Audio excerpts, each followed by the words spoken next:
Hi there. Welcome back to the Out of the Cave podcast with Lisa Schlossberg. I'm your host, Lisa Schlossberg, a licensed social worker, certified health coach, personal trainer, and yoga instructor.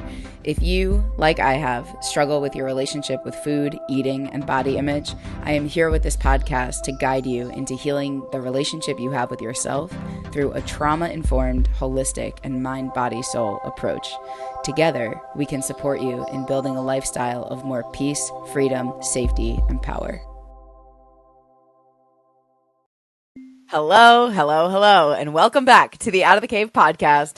This is me, Lisa Schlossberg, your host, and today we are back with episode number 30 of the solo series. Remember when I thought the solo series was going to be like 2 or 3 episodes? LOL. Now, you know, especially if you've been here from the beginning, you probably already know the thought going through my head this morning when I realized that we reached number 30 is now we are up to 6 hands.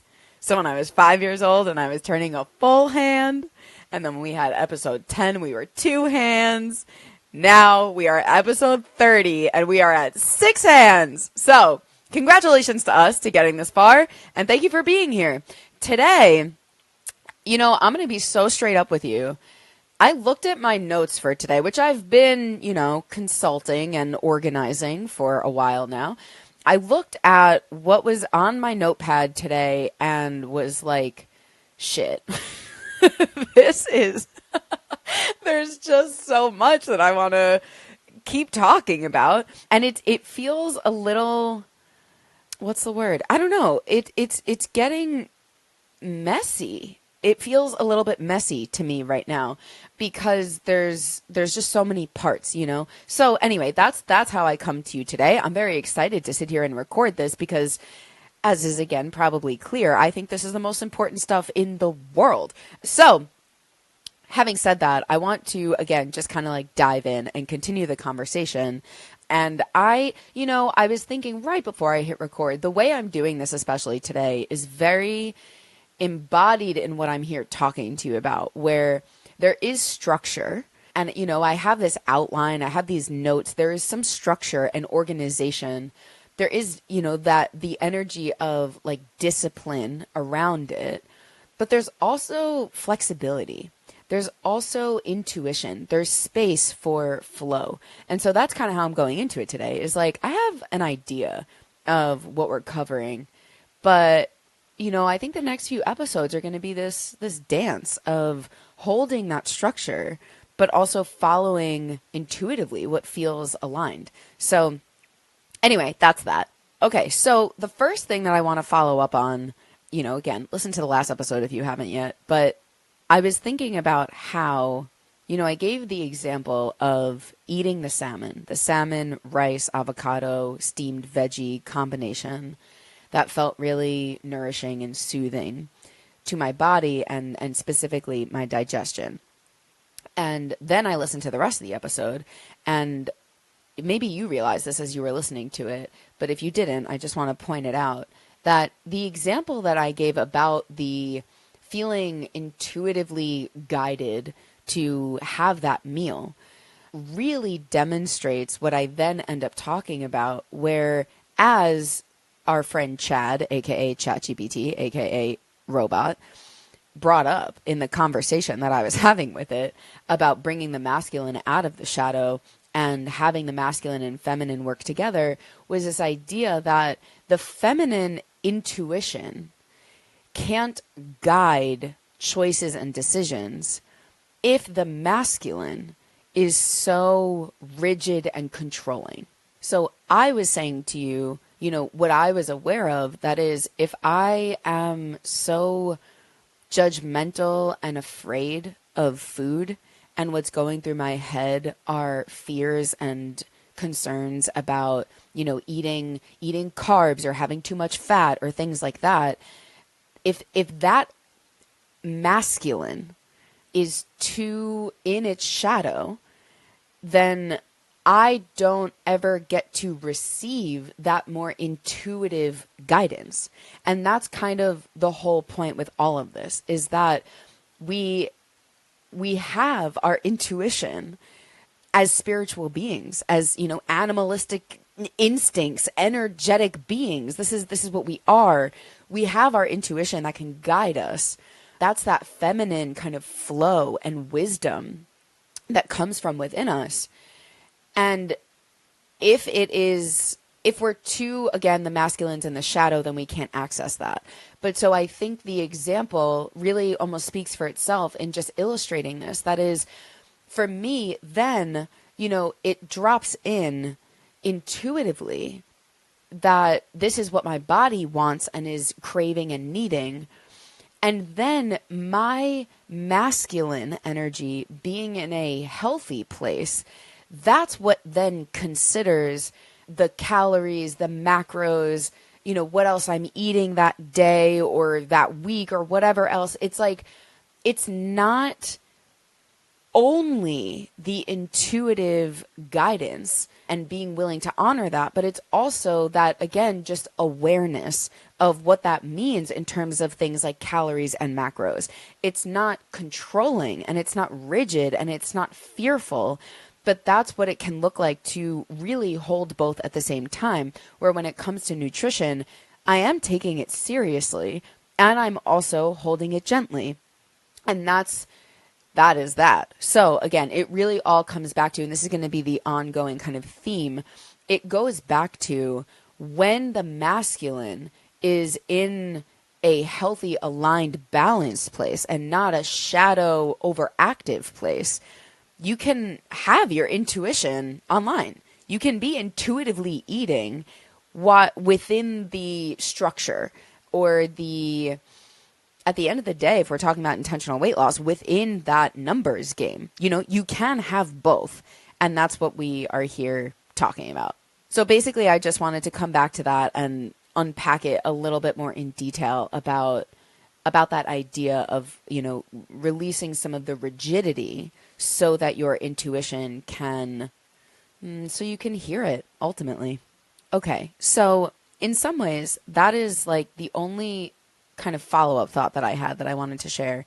But now, where this is going in a direction that I didn't necessarily expect is I want to say a lot more actually about my experience of California versus New York.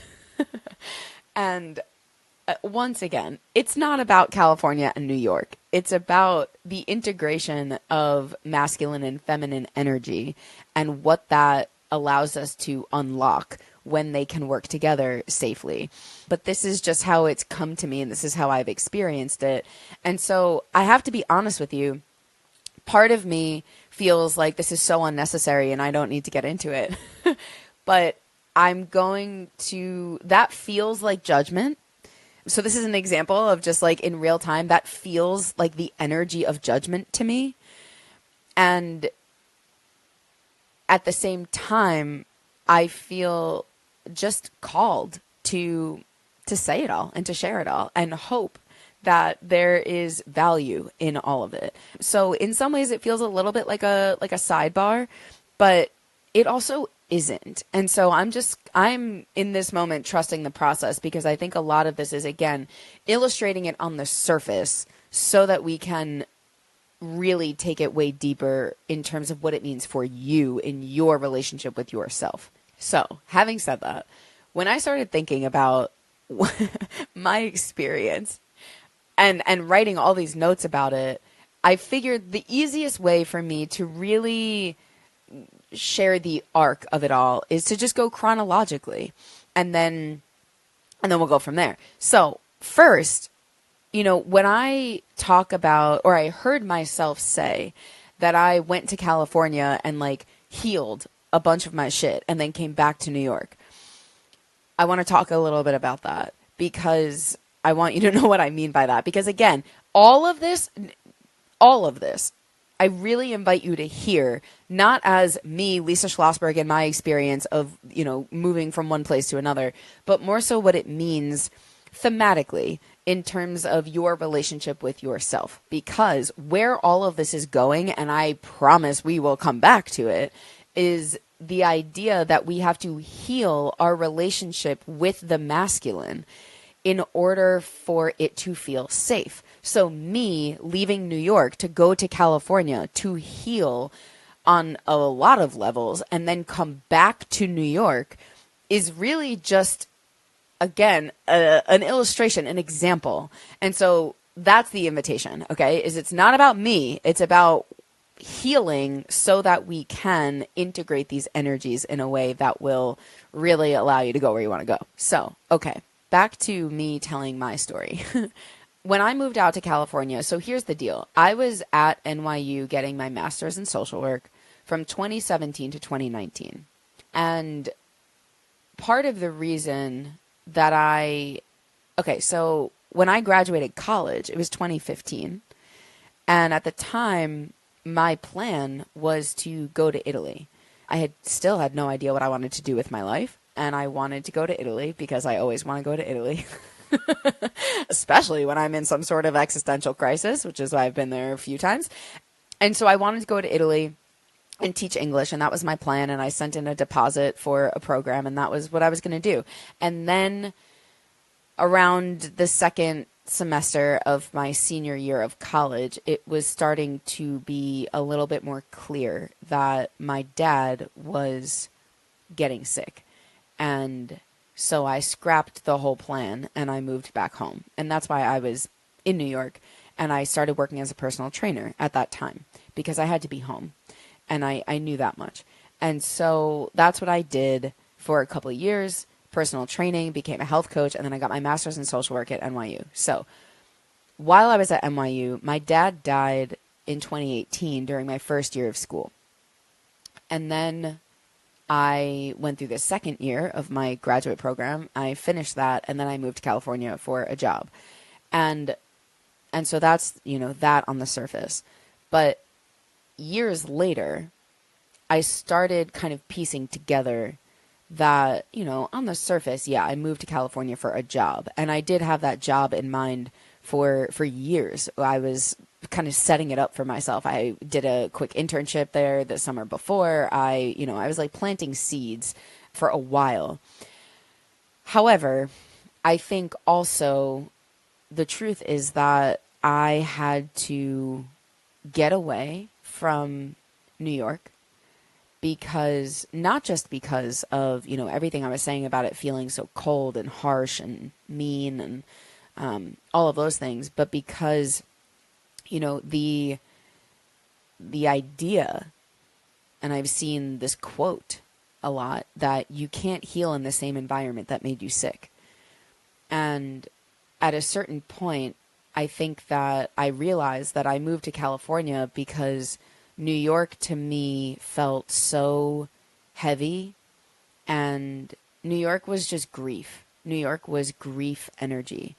My home, my family, my everything. It just it was really painful to live here in the place that my dad died after being with him for that whole time and his whole decline through early onset dementia. And so I moved away and I went to California, but I think it was a lot of that going on. It was, I needed to be in a different environment to heal so that I could come back here. And that wasn't my plan. I really thought I was going to move to California and I was going to stay there for the rest of my whole life. And anyway, so that's what I did. And it wasn't until I remember actually being at a bachelorette party for a friend of mine a few years ago. And I was talking to one of her friends about moving to California and then deciding, I think at that point, I was still living in California, but I had decided to move back to New York. I knew it was imminent. And I remember feeling so seen because something that she said to me was, basically along these lines of like, sometimes when places carry so much grief and pain and heartache, the only way to heal is to go somewhere else. And I really think in a lot of ways that's what it was. And so that's what I mean when I say I went away and quote unquote healed a bunch of my shit, was I found myself very deeply benefiting from the softness that I felt on the West Coast. The warmth, the kindness, the eye contact and the smiles and just feeling like I mattered. That was very healing for me at that time. And I remember having conversations. I think I might have said this very early on toward the beginning of the solo series when I was talking about this originally. But I remember having conversations with my ex-boyfriend who I moved out there with, where he also, we grew up together. So he's a New Yorker through and through, as I am. And one of his complaints was that everyone feels fake, or not everyone, but his experience was that it felt like a lot of people were fake. And they were only smiling at him because, it was their job, or they were being kind to him. But then as soon as he walked away, they would talk about him behind his back. And I remember saying, I don't care. I don't care.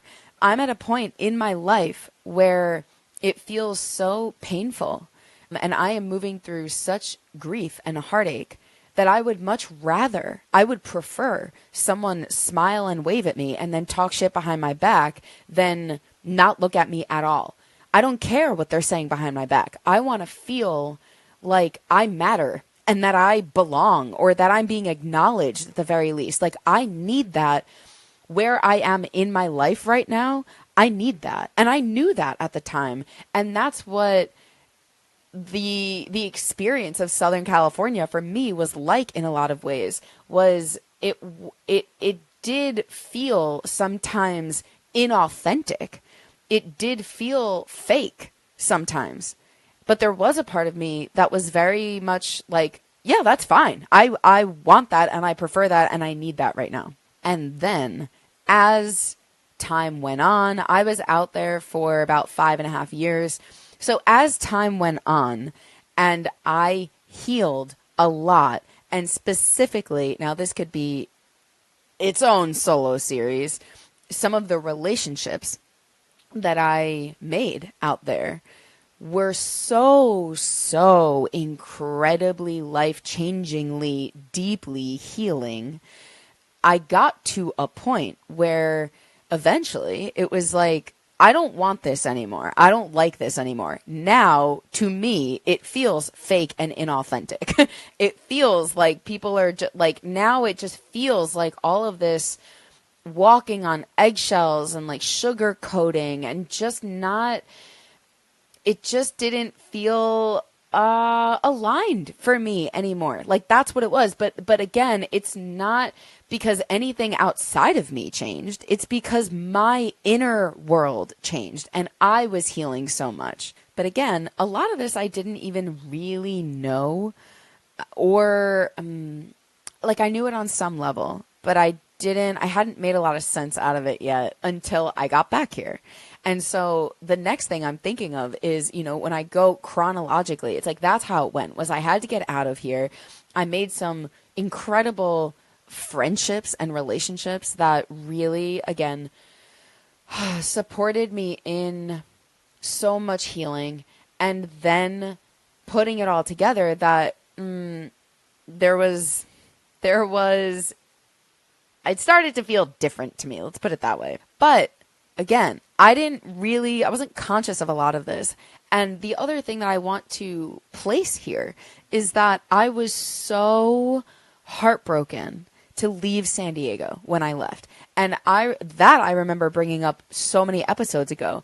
I was so heartbroken because I felt very much like I was again being guided, like I was being kind of shown and told what to do, that it felt clear to me intuitively, spiritually. I don't know. How did I know? I don't know. I just knew that chapter was over. And I kept seeing this visual of a book closing, literally just the chapter is over. This is done now. And there was also a part of me that really didn't want it to be. That was why? Why is it over? I loved living in San Diego. Different than Orange County in my experience. And so I was really upset about that. I was so angry and disappointed about that. And I hated the fact that I didn't have control over it. It felt like I was again being told what to do. And I was either going to like get on board or not be in alignment. And that was tough. But so I'm bringing that back up here because we're talking about intuitive eating. We're talking about getting your intuition online. We're talking about the intuitive wisdom.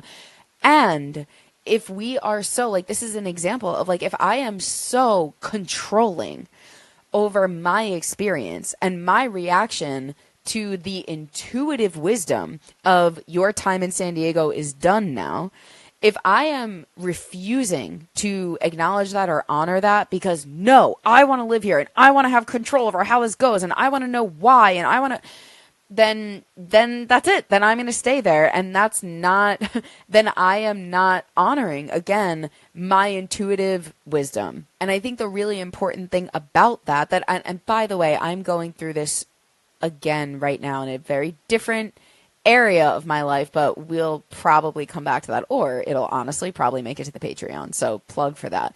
But the idea that is, sometimes we just don't know. We don't know why we are being guided to certain things. We don't know why something is right until weeks, months, years later. Sometimes you're not going to know. And I think the same is true when it comes to like the salmon example. It's like I'm being guided and I can either honor it or not, but I don't always need to know, and you don't always need to know, and you're not going to always know why or what's it for or what comes next, or, you know. And so this idea that I have brought up many times at this point about being a spiritual being and being guided, ultimately I'm saying this because if what you want is intuitive eating, you want to be in touch with your body and have those internal cues come to you through that feminine energy, then what needs to happen is the release of the control and rigidity of the masculine in its shadow. And this is, again, it's the same exact thing. Okay, so all of that being said, then I get back to New York. And this whole thing starts dropping in slowly, but surely, that I feel a little bit more every day like, oh, I understand. I know why I'm back here. Because being back here, oh God, it just feels like home. It just feels like home in my body to my soul. And you know what? It is home. And so one specific thing that I think of is, it was shortly after I moved back here. It must have been a week or a couple weeks or something, where I don't remember exactly what it was, but I went to some event or something and I had a change of clothes and like a change of shoes because I was like wearing sneakers. Anyone who lives in the city like knows how this goes. Like sometimes, you need to walk through Manhattan with your sneakers on, but then you get to your event and it's time to put your heels on because you're not walking through the city with those heels on. But, so the whole thing. So anyway, so I remember getting on the subway and I had my like really uncomfortable shoes on, but for the rest of my night, I was just going back home or something. And I had my sneakers in my backpack. And so I'm sitting on the subway. And this is really what a lot of it comes down to for me when I'm talking about this whole California, New York thing, is I'm sitting on the subway and the thought goes through my head that's like, I want to change my shoes. And then the immediate reaction to that is like, you can't change your shoes on the subway. Like that's gross and that's disgusting and people will judge you and people will think X, Y, and Z about you. And, it's arguably inconsiderate that you would do something so disgusting on public transportation. And that's like what's going through my head. And the reason I say that's what this is like all about is because I didn't realize until I got back to New York how much energy that internal conversation would take up when I was in Southern California. That was like, you can't do this, or what if you do this? And people like, because of that example I gave when I was in Michigan of like, I felt as though me just doing me doing me, meaning like me behaving in California the way that I would in New York was interpreted in negative ways. I then took on this internalized inner dialogue of like, I was constantly second guessing myself and questioning myself. And I didn't even realize that this was happening until I got back here. So I notice all this is happening. Then I'm like, what are people going to think? And is it gross? And is it rude? And then I remember that I'm on the New York City fucking subway. And the most innocuous, innocent thing that I could do is switch out one pair of shoes for the other. And no one, because I'm back in New York City, no one is going to give a single fuck about it. And if they do, they are the outlier by far. And then I just am remembering that, what I've noticed over and over again is in New York City, you will never be the most outrageous thing someone sees today. Like, you will never wear the craziest thing. You will never be the biggest, smallest, fattest, thinnest. You're never an outlier because it's just everything. There's everything here. And things are so sometimes crazy. Like recently, I was walking to dinner with a friend, and once we got there, we met at the restaurant, and I don't remember why, all four of us at dinner are native New Yorkers, and we were talking about something, and we were just joking about how, New York is insane. And one of my friends was like, yeah, on the way here, I saw someone with a chainsaw on the side of the street. But the funniest and craziest thing about it, and the reason people love New York, and myself included, is because it's like no one's even looking at it. No one's questioning it. No one's turning around being like, what, a chainsaw? They're like, yeah, a chainsaw. It's New York City. You're going to see everything. And so again, I'm having this moment on the subway, which takes 2 seconds, but it's awakening of wait, I'm back in New York. I don't need to have this inner dialogue about what are people going to think, and are people going to think I'm rude, or are people people don't care. People don't care. And so instead of experiencing it the way that I did before I went to California, that was, wow, people don't care about you here. And that was a really negative thing. Now I was experiencing the same exact thing. That is, wow, people don't care about you here. This is amazing. And it felt so freeing and liberating. And again, the reason I'm saying this is because it feels like safety. It feels like that exhale, that relief, because what it is a lack of judgment. It's not that people don't care about me. It's that there's a lack of judgment. And that's just how it feels, again, to me. And so, yes, I took off my shoes, I put on my sneakers, and no one bats an eye. And that can feel so healing. It can feel so healing when there's, previously so much concern and doubt and fear about how things might be judged. Which now leads me to another point that I had while I was thinking about all of this, is the reason New Yorkers don't care about you. Now, really, hear me when I say this. And again, this is not every single New Yorker, but, general vibes from my experience. The reason that New Yorkers don't care about you is not because you're not worth caring about. The reason New Yorkers don't care about you is because they are so busy, focused on themselves. Now, let's talk about that for a second. The reason that New Yorkers don't care about you is not because you're not worth caring about. It's not because you don't matter. It's because they're focusing on themselves and they have their own stuff to do. And you can feel that, even walking through the streets. Everyone walks so fast because we have places to be. We have things to do. But if you interpret that, and this is where it's it's a little thing, but it's a really deep concept that has everything to do with everything else. If you interpret someone else focusing on themselves as someone else not caring about you, or someone else focusing on themselves being interpreted as you don't matter, that's not about them. Again, being rude or mean or cold. That's about them being focused on themselves, doing their own thing, staying in their own lane. It's your interpretation of that because, again, we don't see the world as it is. We see the world as we are. So I'm the one. If that feels mean and harsh and cold to me, that's my perception. That becomes my reality.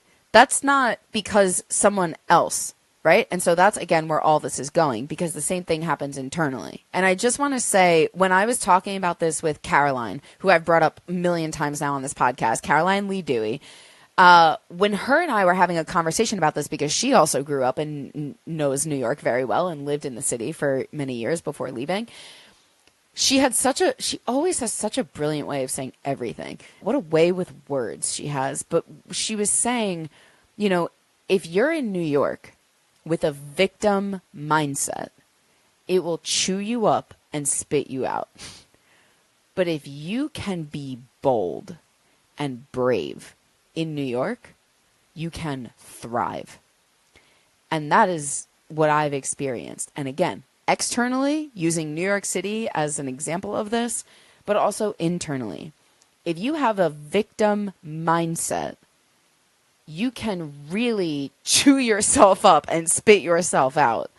But if you can be bold and brave, which is the healthy, aligned masculine, you can really get somewhere. You can really thrive. You can really make some shit happen without hurting and abandoning yourself in the process. And I just think that's brilliant, because when my dad died, I could not be bold and brave. I was not bold and brave. I didn't have it in me. I didn't. I needed to get out of here. But going through everything I went through over those 5.5 years on the West Coast, now I was back in New York and I didn't feel like a victim. I didn't feel like a victim. I felt brave, and that's how I experienced it. Okay. Now I want to give you a few more concrete examples of how I've experienced this and what I've seen, because it'll take us into, where all of this goes. So one thing I've noticed that I think is hilarious now is when I'm driving on the highway in New York, there are signs that often come up, like road signage where it'll say, this is how many minutes it'll take to get to this airport, or, the roads are icy, be careful, or, things like that. And so they're always kind of changing. But something that I've noticed, and I would think that it was so cute, because sometimes I would see the signs in California and they were just so California, they were so light and sometimes funny and had a little sense of humor to them, and or just just that nice niceness. And then coming back to New York, something I've seen a few times now is a sign that basically says that if you get in a car accident, if there's a car accident with minor damage, to pull over to the side of the highway so that you're in the shoulder, so that other people can keep driving. And basically that you're not being an obstacle in the road. And the first time I saw that, I thought it was so funny, because it's the most New York coded thing. That is, you get in a car accident, but can you get out of the way for everyone else? And again, it's you could look at that and be like, this is kind of fucked up. But you could look at that and be like, okay, I get it. Other people have places to go. Being mindful. And that's where, for me, it's it's being mindful. It's being, we could argue, considerate. It's being aware of things like your surroundings and other people. But it's little things like that where in my experience, I don't know, I welcome, if any of you live in California and you've seen something like that, please let me know, correct me if I'm wrong. But in my experience, when I see stuff like that, I'm like, this would never be hanging over a highway in Southern California. It just wouldn't. But when you get to New York, it's that there's just an energy to it. And again, at this point in my life where I am, when I see something like that, I'm like, well, that's valid, pull over and let other people drive. And then this made me laugh so much because it was just the other day that I was on, what is it? It's not Twitter anymore. Threads? X? I don't know. Whatever the app is, where I saw this pop up and I thought it was so great because it was basically someone asking the question that was like, I'm going to New York City soon. Can someone leave in the comments some like New York City etiquette that I should pay attention to or something like that? And so I saw this and I obviously dived deep into the comments because I'm like, I need to read this. And it was a lot of, normal things about, when the subway doors open, let people out before you come on, things like that. But one of the things that I thought was just so funny that I added to my notes was someone explicitly saying that when you, for example, the example they gave was that if you need help coming up the subway stairs because you have like a stroller, for example, it's like New Yorkers, and this is the other thing that I love about all this that I've experienced over the last couple of years. New Yorkers are constantly helping each other out. And this is why they're not negative, they're not mean, they're not cold. They're constantly helping other people out. And so the example of if you need help, bringing your stroller up the stairs, what will very often happen in New York City is that someone will pick up the half the stroller that they see you struggling with, not say a word. You walk up the stairs together, the stroller is back on the ground, and then you go your separate ways. And very often, that's it. There's sometimes there's not a word spoken. It's like, thanks, no problem, bye. And so what I thought was so funny is that in this tweet or post or whatever, it said, it's specifically and then the interaction is over. It's not like, hey, what are you doing today? Or do you want to be best friends? Or it's just we help each other out. And then we get back to our own lives. We get back to focusing on ourselves. We get back to what we were doing. And that, to me, is, again, just something that I have come to so deeply love and appreciate about being in this city, is that when you are struggling, when you need help, you can get it. You can totally, totally get it. I genuinely feel like the people of New York City, have my back if I'm struggling. If I need help, I can get it. And at the same time, I am my own responsibility. I need to do what I need to do for me without other people taking responsibility for the things that I need done in the physical dimension or in the emotional dimension. And again, that's where all this is going. In New York, people are not taking responsibility for how you feel. People are focusing on themselves, doing what they got to do, being direct and firm, and again, neutral, and not all the time. Sometimes people are dicks. That's fine. We can acknowledge that. But what I'm talking about is the energy of neutrality. I can help you if you're struggling, but if you're just, out there, I'm focusing on me. And then right after I was reading all this, just the other day, I'm on a walk and these man-woman couple stopped me to say something to me, and we talk, and we're walking in the same direction in the park, and we're chatting for maybe a minute and a half or something, and then just naturally, organically, it ends, with, all right, have a good day, that's it, and we go our separate ways, and it's just this it feels really hard to articulate, honestly, but this we're safe in relation with each other. There is connection. We feel seen and heard by each other for a moment. There is safety in human connection. And then also, we don't owe each other anything.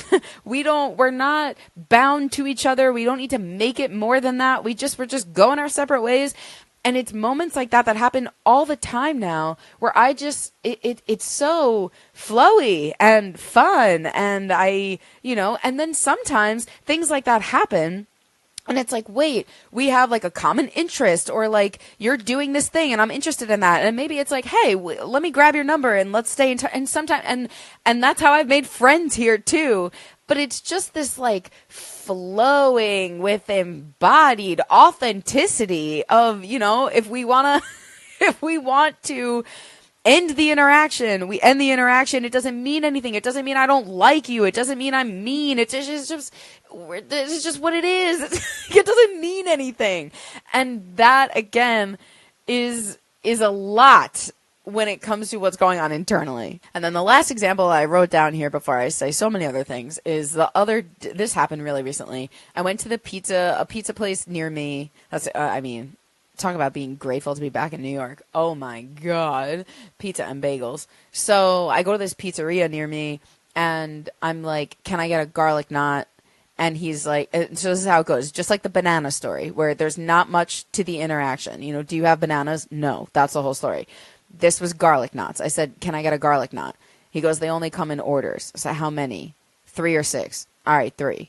And that's the whole thing. It's just, and so when I got back to New York from being in California, there was this flow to things that just felt, again, like home to me. It felt like such just this deep breath of we're being firm, direct, honest, straight up.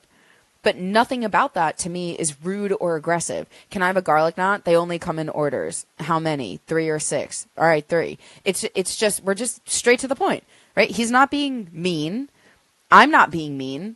And the reason I'm breaking it down into this is because there were literally no other words spoken. It wasn't like, sorry, they only come in orders.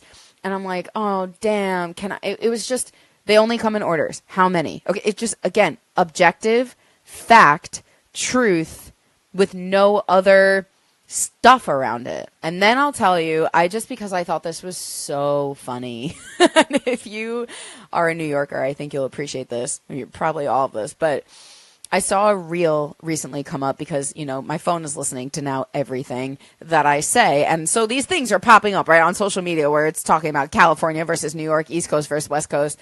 And none of this is new to me, but I saw what I thought was a hilarious video of someone talking about what it's like to order a sandwich in New York versus order a sandwich in other states. And so the example was the very typical New York City bacon, egg, and cheese. And the example of going into the store in New York was, yo, can I get a bacon, egg, and cheese? Yeah, sure, no problem. The end. That's the whole thing. Same guy goes into a store. This is all satirical and comical, but he goes into a store in whatever other state maybe, and he's like, can I get a bacon, egg, and cheese? And the response is like, okay, so hold on. Which sandwich did you want again? Can I get an egg sandwich with cheese and bacon? Okay, how would you like your eggs? And, okay, and what kind of cheese is it? And what kind of bagel? And you said bacon? And it just it's like it goes on and on and on. And I have to say, like, that is my experience. And I said this to someone recently when I spent 6 weeks in Texas over the winter.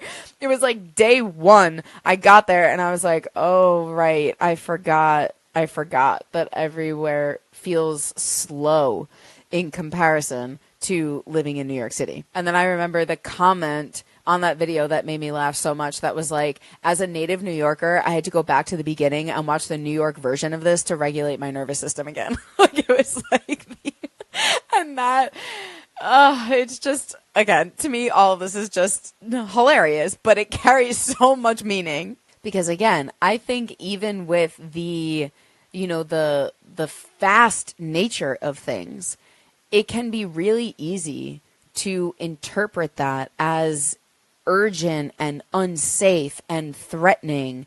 And, that it can feel sometimes like the same energy of never being enough and always being too much and all of that, when in living in it, it feels like, yeah, we all just have places to be. Like, we all have things to do.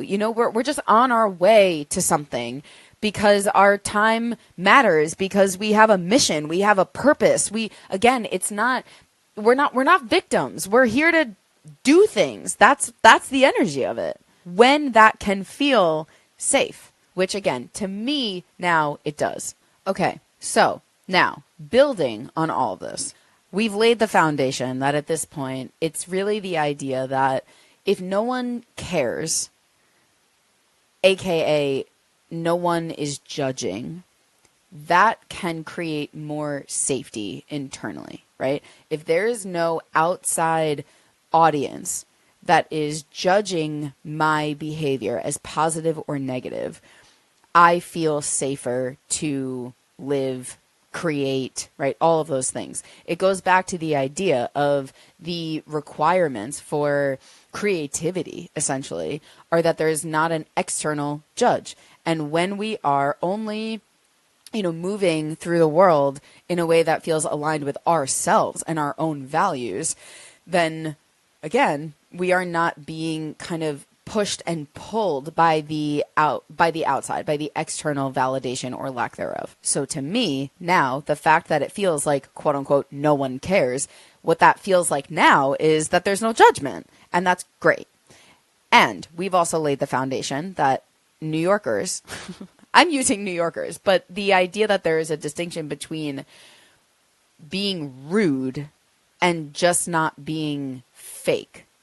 The distinction between being negative and being neutral. And sometimes people are negative, but what we're talking about is when neutral is perceived as negative, because that's what gets lost in translation. So where I want to go with all of this is the idea that if you're focusing on yourself or other people are focusing on themselves, which is to say that they are not preoccupied with your feelings and they're not taking responsibility for your feelings, then if someone else is being neutral, and again, if we bring it back to collecting data, asking objective questions, are there bananas here? No. How many calories did you eat today?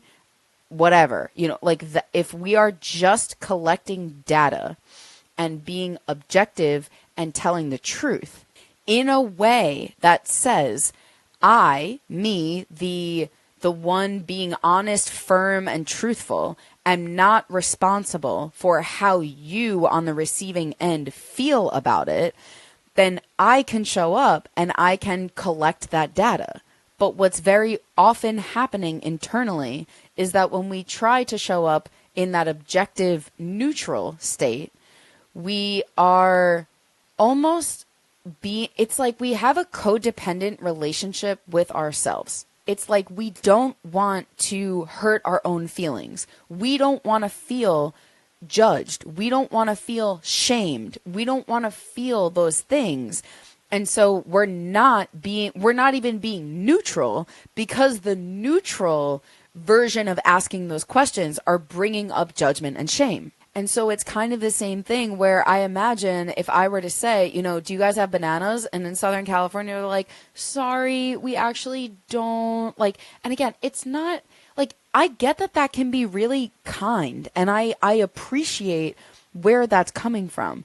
But the point that I'm making here with this example is that if I go in and I am asking a question and I'm looking for just a truthful, honest answer, right? How many calories did you eat today? Or how much are you eating? Or when are you eating? Or any of those things.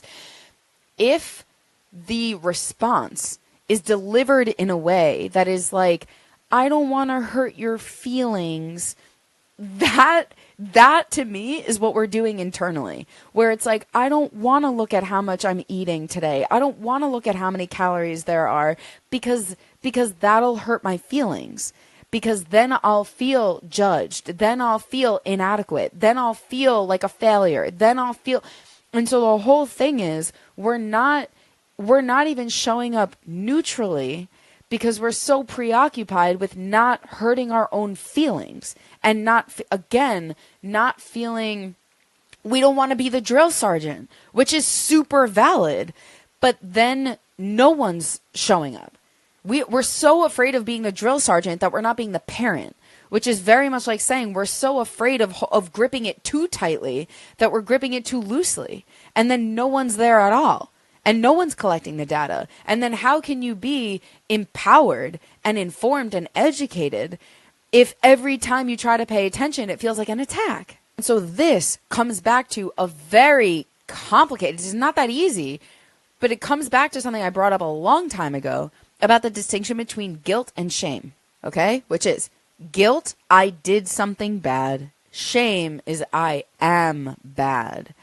And so the reason I come back here is because when Brene Brown talks about this, and she uses the example, and I put this in the Fierce Self-Compassion workshop that is for sale on my website. So if you want to deep dive into this, I really do recommend it. There is a difference between shame and guilt. And the point being that if you hold yourself accountable, actually it's easier thinking about someone else, but I'm revisiting this and I need to teach it again. If you are holding someone else accountable and you are doing it in a respectful, tender, loving, compassionate way, and you deliver the message of accountability in a way that maintains connection. So you're saying in the words that you use, I want to let you know that that thing you did or that thing you said really didn't feel good to me. If you are doing it in a way that is respectful, and then the other person feels guilt or shame, that's not the same thing as you shaming them. Okay? So the same exact thing that we're talking about internally, where it's like, hey, how much are you eating? That's an example of you holding yourself accountable, bringing the awareness to something, telling the truth about something. That's you holding yourself accountable. But if you're doing it in a way that is loving and respectful and tender, and you feel like you are being attacked or judged and shamed, it's very important that you understand it's not because you're judging and shaming yourself. It's because you are now operating from a place of aligned, healthy, masculine energy of truth telling. And sometimes telling the truth means you are confronted by an awareness that makes you feel ashamed or makes you feel like a failure or makes you feel guilty. But it's not because you are being shamed. It's because you're being held accountable, and as a result of that, you feel shame. And so that's why for me, it comes back to this idea of like, I genuinely feel like the last couple of years of being back in New York, I have been able to heal so many codependent tendencies. And what I mean by that is your feelings are my responsibility. Because being back in this culture where it's like, I'm just going to say it straight up, and I'm being neutral. I'm not being mean. I'm not being condescending. I'm not being aggressive or hostile. I'm not being too fierce. I'm just telling the truth. When that is happening, I'm living in this culture of other people are not trying to take responsibility for my feelings, and I don't have to take responsibility for theirs either. Like the guy at the bodega, he's like, no, I don't have bananas. He's not worried about the fact, he's not preoccupied with the fact that that's disappointing to me. He's not trying to make me feel better about it. He's just telling me the truth. And the same exact thing is happening or can be happening internally, where I genuinely think we have to, like, it's not doing us any good. We're not doing ourselves any favors by, again, being in that place of like, well, I don't want to feel ashamed, so I don't look at what I'm eating. I don't want to feel like a failure, so I never consider what's going on in the physical dimension. I never want to feel guilty about the way that I'm eating, so I don't pay attention to it. And the whole point is, if you are trying to avoid the very natural emotional consequence of you taking responsibility and ownership, you're not going to be able to get very far. And that is what all of this comes down to, is if you're in a relationship with yourself that is, again, avoidant and passive, well, I don't want to make myself feel bad. I don't want to feel like, again, if it's coming back to essentially, I don't want to have to feel feelings, you can't get very far, Because as soon as you start taking action, which is to say, as soon as you start taking ownership, as soon as you say, this is mine to handle, no one is coming, no one can do this for me, no one is saving me from me. As soon as you start doing that, which again is the action, you just looking at it, if you have been neglecting yourself, if you have been allowing yourself to just coast, it might be really confronting. And you might not like what you find when you start telling the truth to yourself. But that's the point. That's okay. That's okay. That is okay. Because if what you're doing is waking up to the fact that you have been neglecting your health and you realize that that doesn't feel very good, it shouldn't. It shouldn't. And that's the whole thing here is very often, again, when we talk about the distinction between guilt and shame, I really do recommend you watch that workshop if you want more of this. When you think about the difference between guilt and shame, the important thing about guilt and the reason it's important to have a distinction between shame and guilt is if you are in shame, I am bad, you're shame spiraling. But guilt, when you feel guilty about something that you have done, that was out of alignment with you and your values and the person you want to be, when you act out of character and you feel guilty, you should. And that's the whole thing we need to reframe and come back to is if you act in a way that you are not proud of, that guilt is adaptive. That's very healthy, wise guilt because the reason you feel bad, and I know we talked about this again episodes ago, the reason you feel bad is because you don't want to behave that way.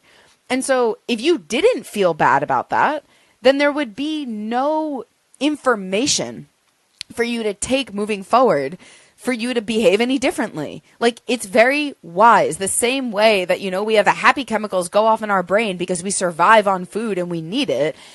We also need to feel bad and guilty about things that we've done that have, for example, hurt other people or hurt ourselves. And so the point is, when you start taking accountability and ownership and responsibility into your own hands, and you start saying, okay, how much have I been eating? Or how many calories were in that? Just as examples.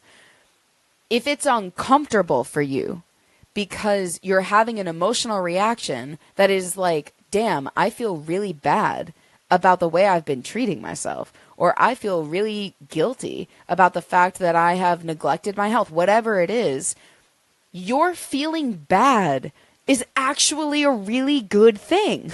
That's a good thing. Because again, it's very much like, saying my inner child doesn't trust me.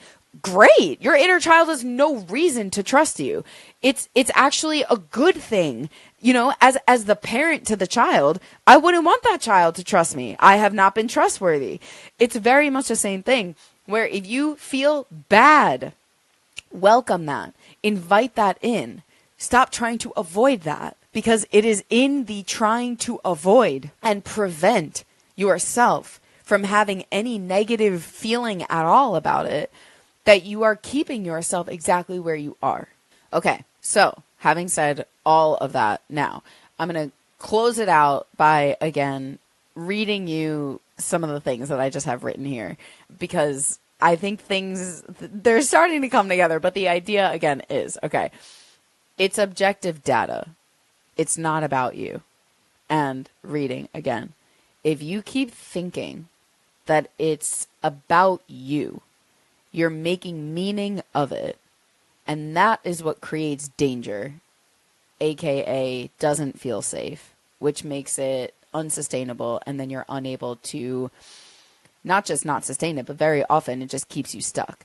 And so I'm going to keep coming back to this and again, building on it. But the idea of meaning making, like if you, there's just so much. If you are asking yourself, what are you eating, for example, and you are making it mean more than that. So all of a sudden, right, our mind is a meaning-making machine. It happens automatically. But very often when we ask, what are you eating? it carries more than that. It's not just about asking the question, what are you eating? It feels like it means, are you lovable? And are you acceptable? And are you okay? That's the meaning being made of it. And that is what stops us in our tracks, because then it starts to feel, again, not just like there's a bully in the room, but a judge that's going to decide if you are in safety or danger. And that's not at all what's happening. And so it's our responsibility internally to be clear that this is objective data collection. It's not about more than that. We don't have to make it mean more than that. When I ask, how much did you eat today? What I'm asking is, how much did you eat today? It's not more than that. It's not anything other than that. And that is something I think a lot of us just need to remember and remind ourselves of and work toward internally if we want really any kind of behavior change to happen. And then the last thing I'm going to say here, again, I'm just going to read this straight up to you.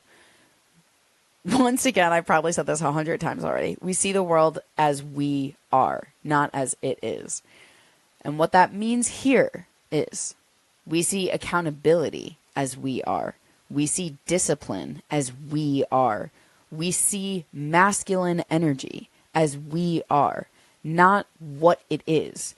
So if you're believing all structure is disordered, or all planning is pathological, or all accountability is problematic, that's the reason you're stuck. If your experience of masculine is shadow/traumatized, you cannot take action in a safe way until it's healed, / you can use this process of reclaiming it to heal it.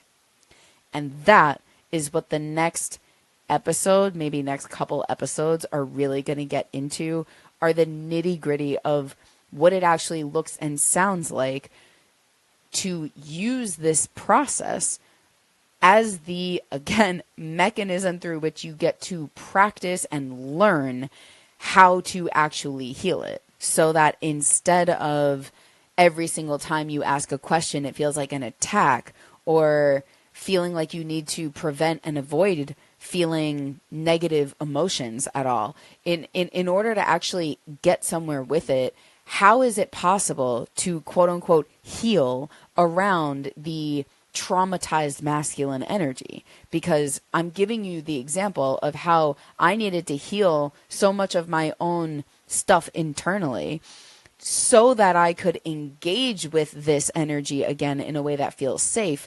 So I also feel like I have to answer the question, how exactly do we do that then? Like, how do we go from feeling like it's always the voice of the drill sergeant to actually feeling like maybe it's coming from a really loving and caring place? And I will tell you straight up, sometimes it's just the awareness that you need. Sometimes it really is as simple. It's not always easy, but it can be as simple as remembering the truth. Sometimes when you tell yourself, no, I'm just asking these questions because I'm trying to take better care of myself, and this is going to help me do that. It's like, oh, okay, right. All I needed to do was remember that was my intention. But sometimes it's not that easy, and it's not that simple. And so that's why I want to get into more of, what does it actually look and sound like internally for you to get this to feel safer with time. That's what I'm here to help you with. And then, okay, I lied again. This is really the last thing I'm going to say, because if I don't, I'm going to feel like I didn't represent this part of myself adequately. And I felt that way after the last episode. What I want to clarify is when it comes to, the California, New York, the whole thing, is that it's not the presence of, the niceties and the niceness. It's not the presence of all of that is the problem, okay? People being nice is not the problem. That's not a bad thing at all. And it's not the presence of it that's problematic.